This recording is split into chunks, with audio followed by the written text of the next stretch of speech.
This video will explore EclecticIQ's Intelligence Center version 3.5. This is a threat intelligence platform to work with, analyze, and manage threat intelligence data. For this video, we'll walk through some of the key capabilities of the platform, talking about use cases, value, and some of the workflows that you can expect to work through this platform with as an analyst. To begin with, we'll talk a little bit about the collection capabilities and the definition of Intel requirements, and then we'll talk about analysis tools, the ability to create and manage and organize data, and finally discuss exporting information at the end. This means we'll be following roughly the intelligence lifecycle in terms of talking about how to collect and manage intelligence, and then finally share it within our organization. Now, to begin with, we'll do a little bit of orientation around the platform. My goal with these videos is always to give you a tangible feel of the platform without jumping around and cutting and creating a lot of difficulty following along. So everything we look at within the platform will be a sort of natural progression as we click through features. Now, to begin with, when you first log in, you'll probably be met with the default dashboards, such as the feed management dashboard. This one essentially just gives us a health overview of the platform and some insight into the data that we're working with. Down the left side, we'll find a lot of the features and capabilities of the platform. And as a little comment about UX, this is a customizable view where we can control the position and layout of all of these items. If certain features are more important to us, we can move them around, and we can also bring additional platform features to the foreground through this view as well. So analysts can make this view their own. You can also pin certain views as your landing page. So if that's the most important view for you when logging in, you can land straight where you need to. In general, UX is something that the EclecticIQ platform spends a lot of time making sure is useful for analysts. A lot of the views and capabilities, such as the menus on the left or entity views within the platform's search and graph views, will always open pop-outs for the various features rather than opening new tabs elsewhere. So wherever possible, we try and reduce what's called context switching for analysts when working with the platform. This usability can be felt pretty much everywhere in the platform, where minor changes won't take you to a new tab, and very rarely will the platform open a new browser tab for you. Wherever possible, we try to avoid that behavior. Now, as you get to grips with the platform, perhaps one of the first things we can take a look at is there is some guide and usability information available directly within the platform, so you don't have to go and consult documentation elsewhere. We also provide videos which go into much more detail about these particular use cases and workflows as well. So while this video serves as an overall look at the platform, and a relatively short one at that, there is also more content available to understand how to achieve certain business workflows with the platform. Now, without further ado, we'll jump into some of the capabilities. So what I want to talk about first, in terms of the intelligence lifecycle, is actually the definition of requirements. So that first stage is not really collection, but actually deciding what we need to collect. What information do we actually need within our platform? To achieve this in the EclecticIQ platform, there's a dedicated feature called Intelligence Compass.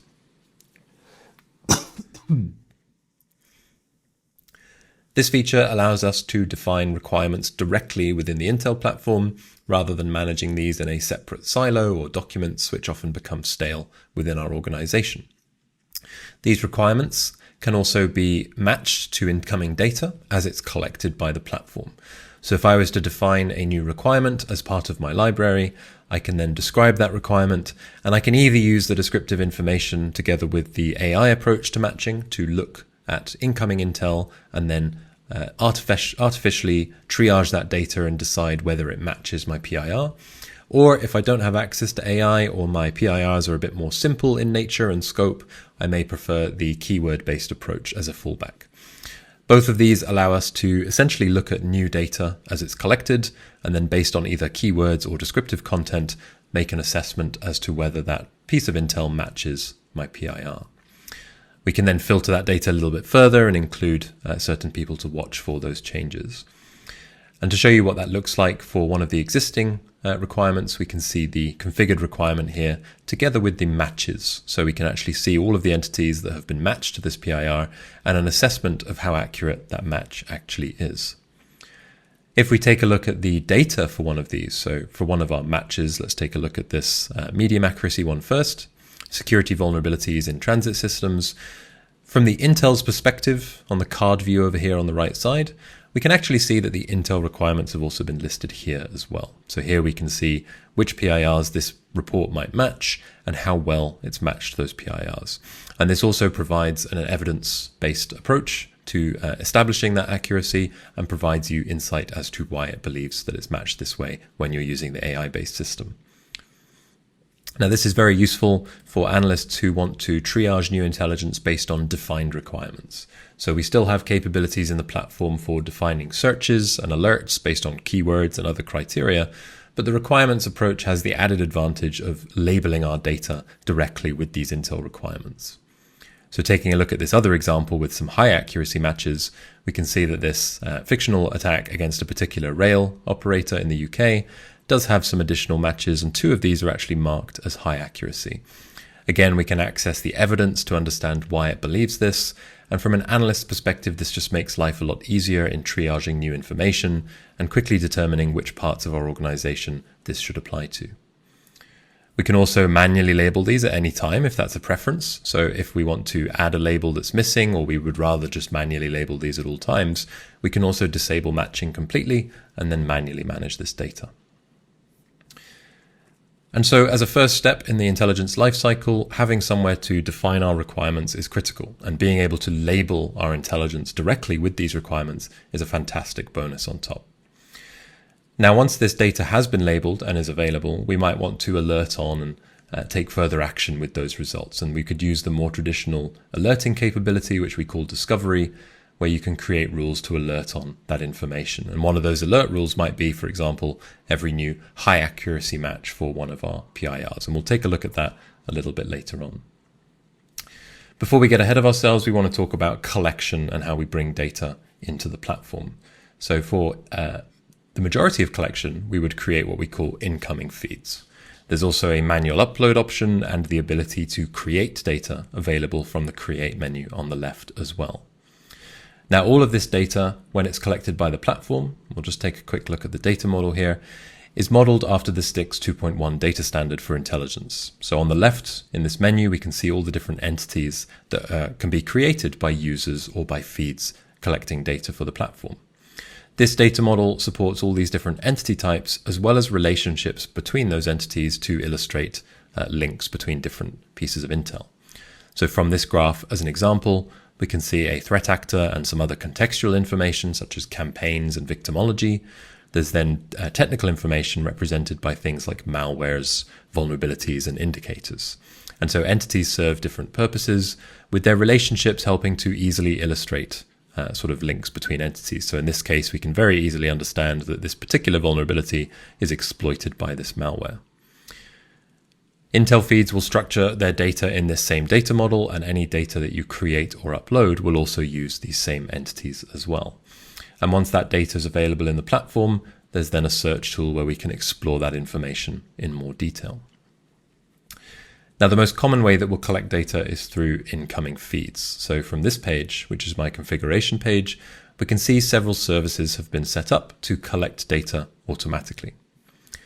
Each of these is a Python worker that's configured to fetch and transform data. On the right side, we can see my configuration for the Team T5 intelligence service, which is based out of Taiwan, and this provides me with vulnerability intelligence. Through the remaining tabs, we can see the history of the download. The platform does things like deduplication automatically, so you can see I can probably reduce how often I'm collecting that data. And then we can see the raw information if we ever need it, which is very useful. This is the raw data from the vendor. And then the sort of converted data. So for all those packages we collected, what have we now created from this vendor? And this is just a preview. We can also access all of this data through the search tool as well. So from this view, we can create and manage various feeds to collect different types of intelligence, and we can schedule these to be automatic. So each of these feeds is configured with a schedule. In this case, my Alien Vault feed runs every 3 hours to collect this data. The process for creating these feeds is very simple. We can click Create New Feed. We're offered with a few choices here. The first choice of which is this drop-down where we'll see many familiar Intel products as well as some generic transports as well. So if, for example, I'm a Mandiant customer, I can select one of their API endpoints and then plug in my various credentials. However, if I'd prefer to collect data from something open source or something generic like a taxi server, I can select one of these options, whether it's taxi 1 or taxi 2, and then I can collect that data from different sources. We can create as many of these feeds as we want, and in each case it will collect the relevant details from you. The platform is very flexible in this respect, so we have a lot of existing support for many different services, whether it's generic protocols like HTTP, RSS, or taxi, as well as dedicated products. If there's something that we don't already support, we have an integrations team who will happily build new integrations at your request as well. Now, in addition to the incoming feeds, we can also manually upload data at any time. This supports both document uploads such as PDF and doc, where this will extract things like indicators automatically using regular expressions. We can also custom map CSV files, which essentially allows us to take individual CSV rows and convert them into indicator entities. To show you an example of what this looks like, I have a CSV here with several rows that have been mapped into the platform automatically. The end result of this file, which has been uploaded here, converts that data nicely into entities for me. And I can save that mapping for future use as well. So having uploaded that file, I actually have a library of mapping templates where this essentially says that for my CSV with its particular format, I want to take different columns and then apply them to certain fields. And this allows me to use all of the information in that CSV flexibly depending on my source. That template can then be reused in the future, so the next time I upload a CSV, I can just select that template instead of having to create the template the first time. And then finally, we can create our own data. So from this menu here or on the graph, we can create entities, and this will open the entity creation view. This provides rich text edit fields which support things like tables, pictures, and attached files. We can then use additional relationships within the platform to link this created data to other objects. So if, for example, I wanted to create a new report, but then I wanted to link it to some other entities within the platform, I can then automatically create these relationships as part of that process. I'll end up with a finished report entity which links to my existing intelligence data. There's also room to include metadata such as tags, TLP or specific source information, and there's a built-in MITRE ATT&CK library manager for us to label any intel that we collect with MITRE ATT&CK techniques as well. And this comes in a little bit later when we can use the visualization tool to see this data in a more useful view. For every entity that we create this way, upload or collect from an incoming feed, they're all stored within the same primary search index. So all of our intel across all of our sources can be found within this single search view. Now moving on to some of the analysis features, we'll start with search since we're here already. The search is based on Elasticsearch, so all of the intel that we collect is fully indexed in terms of the text fields, the tags, any header that we see here in the entity card view is available for search. If, for example, I wanted to only look for data that belongs to a certain source, I can type in, let's say, source, and the platform will help me see which fields are available and what those fields might be used for. So as an example, let's say I just want to see any data from AlienVault. So I can select one of my feeds. It's also being provided for me here. This will help me then filter to all the data that comes in from that particular source. We can then use additional clauses using Boolean logic, whether it's AND logic or OR logic or relationships. So we can say any data from AlienVault. And instead of specifying a field, we can also sometimes just use something like a keyword. So here I just want to say anything from AlienVault with the keyword of ransomware. This now shows me the 12 reports in the platform which have that keyword somewhere in the title, description, or tag. So any field where our keywords may be mentioned will be automatically matched. Now, as we can see with these entities, there's a lot of additional MITRE ATT&CK metadata.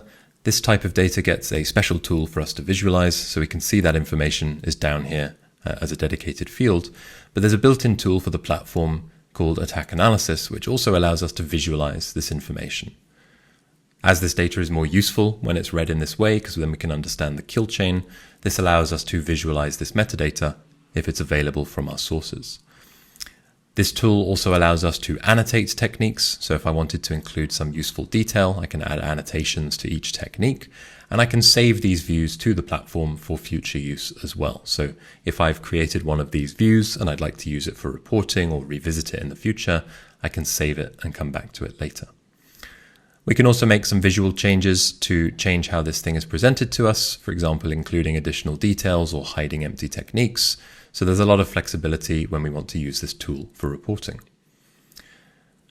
Now, this tool is also based on a scope, so instead of just one entity, I might want to visualize multiple entities together. What I can do is, in this case, look for any other data which has MITRE ATT&CK information, and instead of just one report like this one, I'll instead select all 10 here. With this many entities in the scope, it will instead present to me a heat map, so a trend instead. And this allows me to understand technique trends across all of my data, depending on the entities that I've actually filtered in the scope. So if I wanted to visualize maybe threat actors in the last 3 months targeting the financial sector, I'd get a nice accurate picture of techniques used by those actors for my particular relevant need. Once again, we can save these analyses in the future. So this might be, let's say, actor incidents for finance, March 2025. I can then revisit this layer later on if I need to. And those can be accessed from the menu right here on the left. Opening up a previous one from a different analysis, we can see again another organization based one where we can see some recent attacks against us and the techniques that were recorded. So we're visualizing a trend for those technique attacks in particular. Now, the search view is very much the lifeblood of the platform. This is where we can initially filter for useful information, and any entity that we look at will open up this entity card view. From here, we can access other tools like we've just done with attack analysis. We can also make changes to the entity or add labels if we want to, for example, additional tags or other information. We can link it to requirements as we've seen with the compass capability. There are also some additional tabs up here to show us any potential relationships for these entities. So in the case of alien vault pulses, they usually come linked with things like indicators, vulnerabilities, and threat actors, and we find that information here. So for each of these entities, we can see what related information is available and potentially use that within workflows in the platform. Analysts can also take the opportunity to create notes directly on any intel that they're working with. So when working with intelligence from multiple sources, if you find something of interest, you can add additional information in an unobtrusive way that can then be easily found by other users. So this entity is now marked as having a note, which is also visible in the search view, and this can then be accessed later on for some additional context. Now, any entities that show up in the search can also be saved into collections, and these can be based on searches for the purposes of creating automated workflows. So as an example, over here on the right side of my search bar, I have the load and save options. If I choose load, I can select a saved search or a collection of entities from what we call a dataset, so a collection based on a search. And you can further organize these into something called a workspace, which you can think of like a folder or a bucket to help organize information. Here, for example, I'm using the training workspace, which includes lots of example searches, which is useful when you're first learning the syntax and what's possible with the Intelligence Center. As a very simple example, we'll just do a wildcard search, and this will just show me the syntax for a wildcard in this platform is simply an asterisk. If we then run that search, it'll look for any entities in the platform where there's some variant of the keyword bank. We can then further filter that, as we've done before, with additional keywords and additional clauses and fields as required. A good example of this would be to take all of the indicator data within the platform. Currently, we have just over 4,000 entities within this platform. What I can then do is use AND to add additional clauses to help me filter this information to more relevant details. In this case, I'd like to use the score, which is a system we'll take a look at in a moment, to filter only for the high-scoring intelligence. So for all the indicators I'm collecting, I have a score system running, which is filtering the data between low, medium, and high. And in this case, I have just over 600 entities of my 4,000, which I consider to be high-scoring. Now, it's good practice to also include a time frame when doing this. So lastly, I'd like to include one of my time frames. So I can include, let's say, the start time for the entities, which is the original timestamp, and then I can use shorthand, and we'll just say maybe everything within the last month. And you'll notice the queries are being constructed for me as we go. So as you're using the platform, for example, this last field here, the platform helps me with syntax and also the structure of a query. So again, if you're still learning or not familiar with Lucene, the platform does its best to help you with constructing those queries. And so the result is I have roughly 50 recent indicators within the platform as fully qualified intelligence, which I might be comfortable exporting. To take a little look at the scoring capability, we'll go to the configuration menu and then the observable risk score policy. And these policies allow us to score different types of observable based on source, number of sources, certain keywords or types, and even associated related entities and tags. You can optionally include some or all of these parameters in the policy. So in this policy, I'm currently using all parameters. In fact, I don't want to use TLP, so I'll actually disable TLP. And this is a choice that I can make so I can decide which parts of the scoring capability I want to use. In this case, we have a couple of explicit sources being scored directly. So if anything comes from AlienVault, I'm simply setting it to medium. For Team T5, which is a feed which I know has an analyst team behind it, I'm setting this to high, as they've done some qualification for me already. If I prefer not to use sources directly, maybe I want to only crowdsource my scoring. So if some of my sources in the platform see a particular IP or a domain, let's say 5 of them see that value, I'll score something as high. Otherwise, medium or low. I can also do filtering based on type, and this also allows me to do specific keyword filters as well. So you'll notice at the bottom I have one setting domains to high if the TLD is .xyz. This TLD in general is very cheap to register and quite prone to being used for malicious purposes, so being able to kind of set scores based on insights such as this is very useful. You could also use this to, for example, filter out certain ASNs for IP addresses if you wanted to. So let's say everything in a certain IP block you want to exploit, you want to score based on sort of membership of an ASN. So we could say everything that belongs to a particular ASN, and then we'll just say everything after this as well. And this actually supports regular expressions, so you can do some quite creative pattern matching in this view. So in this case, I'll just do, let's say, any IP addresses in this particular range, and then it might be a third digit as well. This will allow me to then score any IP addresses within this ASN as high as I know that perhaps this ASN is being used maliciously for something like bulletproof hosting. There's also a helpful preview built into this utility, so you can test if your policy is matching data within the platform and then go and make changes as you need to. Now, this is a very flexible scoring capability with a lot of additional options. You can also make use of the default score that comes from vendors if one is already provided. So if they say it's high confidence, you can also say it's high confidence or even make adjustments. You can also use certain tags to change the score if you want to. So this is very useful if vendors do, maybe not scoring, but they do provide tags and you can rely on those for scoring. As well as entity relationships. So if an IP address comes in and it's linked to a threat actor or a malware or a indicator with a certain keyword, again, we can set the score appropriately. And then finally, with all of these score options together, we can also set thresholds if multiple are enabled. So really, there's a lot of control over when scoring is applied. And finally, if we take a look at some scores, we'll just quickly look at one of the IP addresses here or the domains. The observable itself, which we can see here, has this score associated with it. And from this view, we can actually see a breakdown of the scoring information. So it's set to high, and I can actually see exactly why. So in this case, based on the number of sources and the original source of AlienVault, it was actually just set to low or medium, but then our rule kicked in for domain matching, and it's been set to high.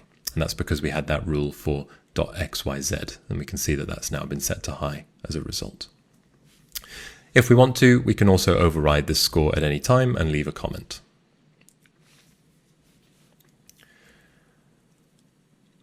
Now we briefly took a look at the graph and we'll jump back into the graph again. And this allows us to visualize data when there are relationships and structure to that data. As a simple example, if we were to simply remove a lot of the data above our malware, we can see that there are many entities on the graph, but we know now that there were some related entities behind the malware. The context menu in this view allows us to manage relationships, such as loading related entities, but also creating entity relationships as well. So maybe I want to link this malware directly to an incident, so I can always create custom relationships between entities. We'll also find workflow tools in here, such as adding to collections or user tasks, putting entities into other tools such as attack analysis, or even extracting key topics from unstructured text. For example, you might take a report and then extract key information from it, such as threat actors or malwares. From this view, we can also double-click entities at any time to once again bring up that entity card view where we can access lots of other features or make changes. The graphs themselves may be useful for exploring intelligence when there are relationships. So if we go to one of our alert rules, for example, our rule for alerts from the SOC team, when we look at an entity with the entity card view, one of the things we can look at is that neighborhood tab where we see a small preview of the graph. And this will show nearby entities for further exploration. Now I could always just look at the list further below and click through the entities there, or I could bring this into the graph tool where I can view this in a little bit more detail. For each of these entities, for example our SOC alert here, I can then pivot to the other entities as well. So we'll just close our citing and we'll open up some of these other entities. In this case, we have an indicator from Alien Vault, not too much information, but there is a reference, but its own neighborhood may have additional details. And in this case, we can see there's a pulse. So I'll load the relationship. We can see there's a report entity, and I can open this up, and now I can read more about this particular threat. And so using these relationships, we can pivot from something like an alert very quickly to some useful intelligence, which maybe provides insight into the nature of a threat. And indeed, in this case, this report also includes MITRE ATT&CK information. So if I'm responding to a SOC incident, I can now put this report into attack analysis, and I can start to understand the techniques potentially used by this threat as well, which will help me in both triage, defense, and hunting exercises as part of this process. All of this effort can be saved in its own ways, so we can save the attack analysis layer, we can save any new entities, or our notes can be saved to entities directly.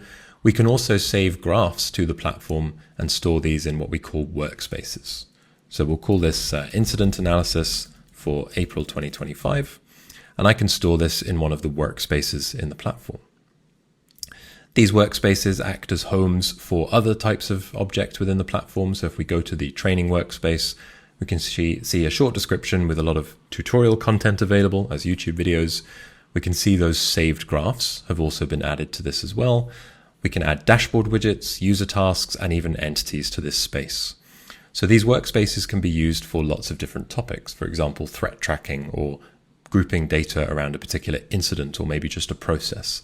You can also upload files to these spaces if you want to support them with that information as well. All in all, between workspaces and the ability to save entities, graphs, attack analyses, and lots of other types of data, you can build a rich ecosystem around Intel data that you're collecting and always be able to track that activity through the platform.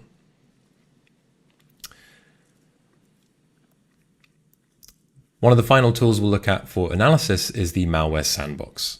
Now this tool allows us to upload malicious files either directly or via URL and detonate these with Bitdefender's sandbox service. This will take a particular file, upload it to the sandbox, and then eventually return to us a completed analysis. And this is available to us directly within the platform. With our malware sample analyzed, we can now scroll through and see all of the file information that's been extracted. And Bitdefender's service also includes MITRE ATT&CK information mapped from behavior seen in the malware, any information on system changes, files, network activity, and even useful understanding of things like timelines within the system. As outputs, we can then also pull out things like IOCs and those MITRE ATT&CK techniques. All of this information is directly available here through the embedded sandbox view. We can also extract an entity at any time as well. So if we decide that we want to bring this information back into the platform and then use it elsewhere, we can create a new report object with all of the extracted IOCs, and this will create for us a report that we can then use in conjunction with other features, such as the graph. Now we have a new report created. This is now an entity existing within the platform. With this entity in hand, we can maybe create this in a graph.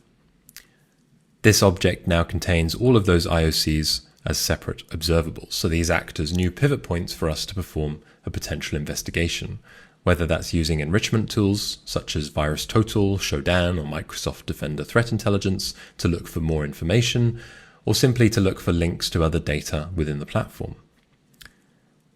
This linking behavior also happens automatically. So if we take, for example, a hash value such as this one, should that data ever enter the platform from another source, whether it's something that we create or that comes from another feed or upload, that will also then be linked automatically. So if I create a new entity here that belongs to the testing group, we can then see that this entity has a new relationship. So at any time, the platform will automatically link objects through common values such as IOCs. For the hash that we enriched, we'll also find enrichment results have now been created. This has been queried directly from VirusTotal's API, and the results have been created as a report object within the platform. This report now provides the file information, including behavior, and also some information on contacted infrastructure. This means that we now have additional pivot points available to us to explore further, and once again we can use the graph to easily illustrate this behavior. In this example, we've gone from a sample that we uploaded to a sandbox and quickly pivoted to use enrichment tools and link to other intelligence to build a more complete understanding of the threat. The report itself also came with those MITRE ATT&CK techniques, so we also have access to the attack analysis tool to actually visualize the behavior in that way as well. Now, as the last couple of points we'll go through for this video, I want to talk a little bit about how we can export information from the platform. So with everything we've done so far, saving entities, using the search, creating these sort of visualizations, like either the graph or attack analysis, eventually we want to produce and share information from the platform. Now there's a few different options for doing this. We can either select key pieces of intel as part of our investigation and use the automated processes such as the summarize tool, which allows us to take data and then summarize it automatically. This essentially saves us time in producing new reports or summaries of intelligence, and we can then edit the result to make any final changes before sharing that information.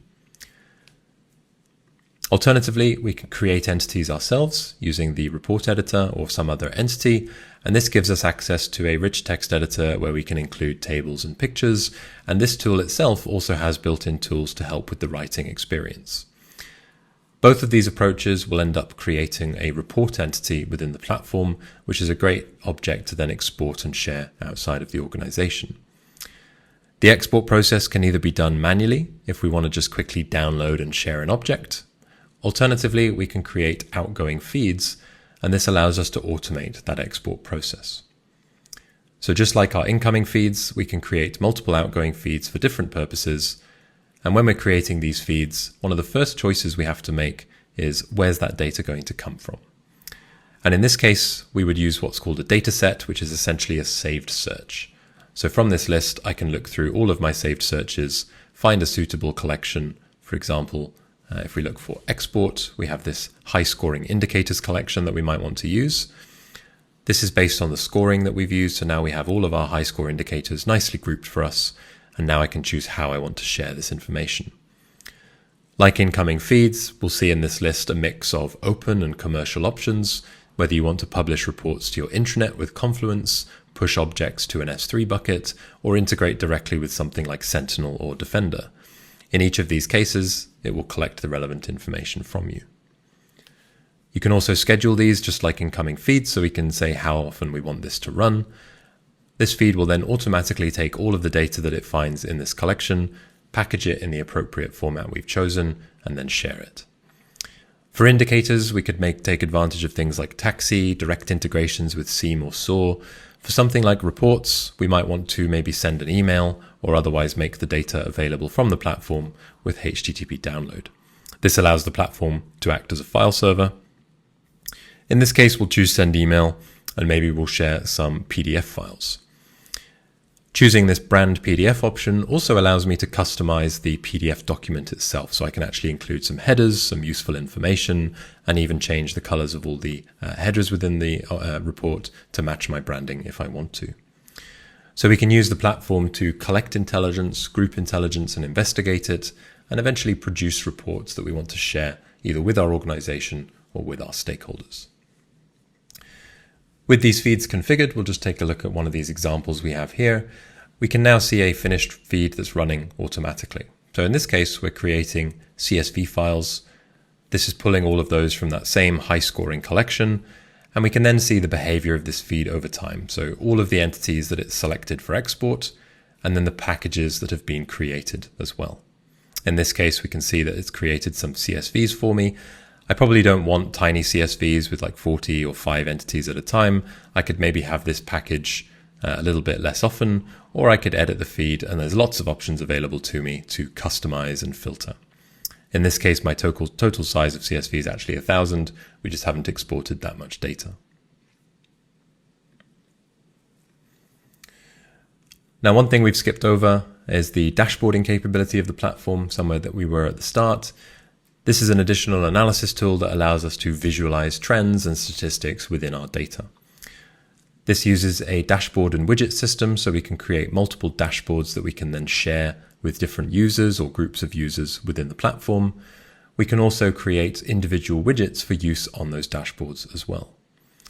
One example would be the intelligence requirements dashboard, where we're visualizing how well our requirements are being met by all the intel within the platform.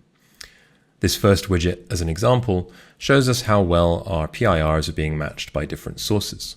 So at a glance, I can already see that Bleeping Computer, Alien Vault, and Security Affairs are providing more information than a couple of the user groups available within the platform.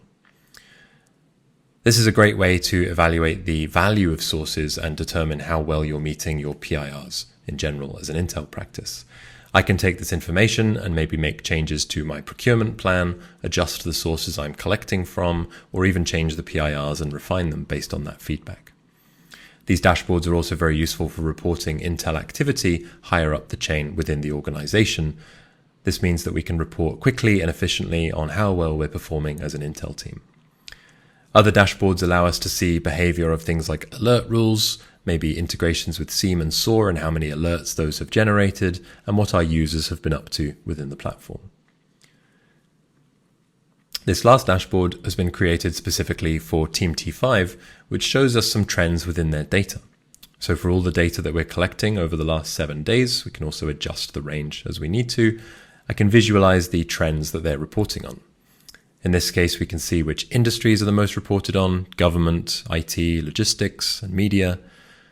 From the vulnerability feed, we can see which products are being the most targeted. So it looks like previous generation Windows products for both server and desktop. And finally, the targeted country. So given the region they operate in, they provide excellent intelligence in Taiwan, China, and other local countries. This allows me to quickly understand evolving trends. So without needing to dig into the data myself, I can see what is important to my team and uncover new threats for us to investigate. That will conclude this video walking through EclecticIQ's Intelligence Center version 3.5. We've tried to touch on a little bit of everything in the platform, but there's plenty more we haven't had a chance to talk about. Please take a look at some of our other videos which go into some of the features in more detail. If you have any questions, please reach out to us and we'd be happy to talk further. Thank you.